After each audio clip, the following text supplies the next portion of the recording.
नमस्ते नमस्कार, welcome back to my YouTube channel. कशा आहात फ्रेंड्स? आय होप तुम्ही मस्त आणि मजेतच असाल।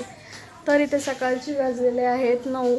तर आता आंघोळ वगैरे झालेले आहेत। आता मस्तपैकी चहा पिऊ आणि इथं कसं चाललंय खेळायचं। इथं आलोक पण खेळतोय मस्त। आलोक काय खेळतोय दाखव।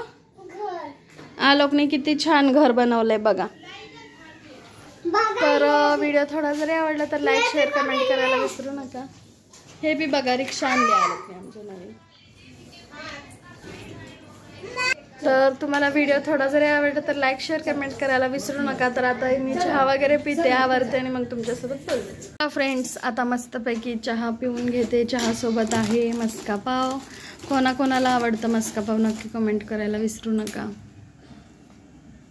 आणि इथं बघा अनु आमची कशी बसल्या। तिच्या आजीच्या महागच लागते। त्याला तर तिच्या आजीच्या महागच लागते, माझ्या महाग।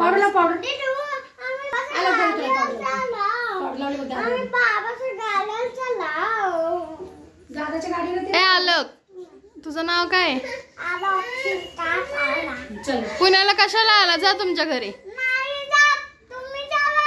आम्ही कशाला जाऊ? मी माझ्या पप्पाच्या घरी आले। तू जा तुझ्या पप्पाच्या घरी। मग हे कोणाच्या पप्पाचं घर आहे? तुझं घर आहे हे? माझ्या फादरचं घर आहे। पहा मैत्रिणींनो, चहा मस्का पाव आत्ताच खाल्लेला आणि तरी देखील पप्पांनी मला इडली आवडते म्हणून इडली सांबार चटणी आणलं होतं। तर पुण्यातील इडली आहे पहा, आणि खूप मोठ्या असतात। एक दोन खाल्ले तर आपलं पोटच भरून जाईल इतकं। आणि सांबार 3 प्रकारचे असतात, एक शेंगाची, एक डाळीची आमटी आणि एक खोबऱ्याची चटणी। तर इथे मम्मी माझी चालली कामाला। तर इथं अनु आणि आलोकला परत एकदा चक्कर मारतात पप्पा। तर झाला आता दिवसभर बसायचं मम्मीची वाट बघत। म्हणजे 12पर्यंत येते मम्मी, 12 वाजेपर्यंत येऊन जाते मम्मी। मग चला आता पुढे ब्लॉग कंटिन्यू करा। तर आमच्या अनुला चक्कर तर मारली होती, तरी देखील तिला आवाज खूप आठवण येऊन रडते ती। म्हणजे दररोज सकाळी आम्ही पुण्याला आलो ना, तिची आजी जाते कामाला सकाळी 8 वाजता, मग जाताना लई रडती। मग एक 5-10 मिनिटांनी परत गप्पा बसते। तर इथे दुपारची वेळ होती, मस्तपैकी आमचं जेवण वगैरे झालं तर मम्मी आल्यानंतर मग पप्पा आमच्या इथं आम्हाला सगळे फ्रूट कट करून देतात खावा म्हणून। तर खरंच माहेरी हे सुख ना फक्त माहेरीच मिळू शकतं, आपले आईवडील आहेत तोपर्यंत। तर खरंच खूप भारी वाटतंय। म्हणजे कधीतरी येतो सुट्ट्यांसाठी तर इतकं म्हणजे नाही का, येताना तर इतकं रडू येतं ना, येऊच वाटत नाही। पण एकदा आठवण पण येते इकडच्यांची पण। मग इकडे असले की तिकडच्यांची आठवण येते, तिकडे असले की इकडच्यांची आठवण येते। आता बघा इथं दुपारचे 3-4 वाजले होते आणि इथं बघा अनुज आमचं काय चाललंय, सगळं पावडर तोंडाला लावते। मी पण म्हटलं बघू किती तर लावून घेते। तर तिचा भाऊ पण तिच्यासोबत मदतीला बसलाय। तर असे कारनामे कुणी केलेत लहानपणी मला नक्की सांगा कमेंटमध्ये। तर खरंच खूप भारी वाटते बरं का। लहानपण आहे तोपर्यंत मुलांना खेळू द्यायचं, जास्त काय आहे रोकटोक नाही लावायची, लावायच्या गोष्टीतच लावायची रोकटोक।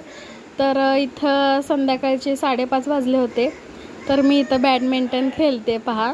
तर मला खूप आवड आहे हे सगळं खेळायची, पण तिथं सासरी कोण नसतं त्याच्यामुळे मग नाही खेळत आणि चांगलं पण वाटत नाही ना। माहेरी असलं तर एक वेगळीच मजा असते। तर इथं मी आणि मम्मी चाललो आहे भाजी आणायला। तर मी तुम्हाला इथं खरंच कोथिंबीर आता ना 70 रुपयाला एक पेंडी झाली आहे पहा, खूप महाग झाली आहे कोथिंबीर। तर इथं ते पाणीपुरीचा स्टॉल दिसतोय ना तुम्हाला, आता आम्ही मस्त पाणीपुरी खाणार आहे। तर ही पहा कोथिंबीर दिसायला तर किती टवटवीत हिरवीगार आहे, पण याची किंमत 60 रुपये झाली आहे। तर खरंच खूप महाग आहे, भाजीत घालायचं का नाही हेच विचार येतो। आणि इथं मग आम्ही मस्तपैकी आलतो पाणीपुरी खायला, पण तिथं न खाता आम्ही घरी आणली पार्सल, कारण की घरी मुलं खातात व्यवस्थित। तर हे पाहू शकता अशी असते रगड्याची पाणीपुरी। कोणाकोणाला आवडते रगड्याची पाणीपुरी नक्की कमेंटमध्ये सांगा। तर इथं मम्मी करते बिर्याणीची तयारी मस्त। चला आजच्या ब्लॉगमध्ये इतकंच, भेटूया नेक्स्ट ब्लॉगमध्ये। तोपर्यंत स्वस्त राहा, मस्त राहा, मजेत राहा।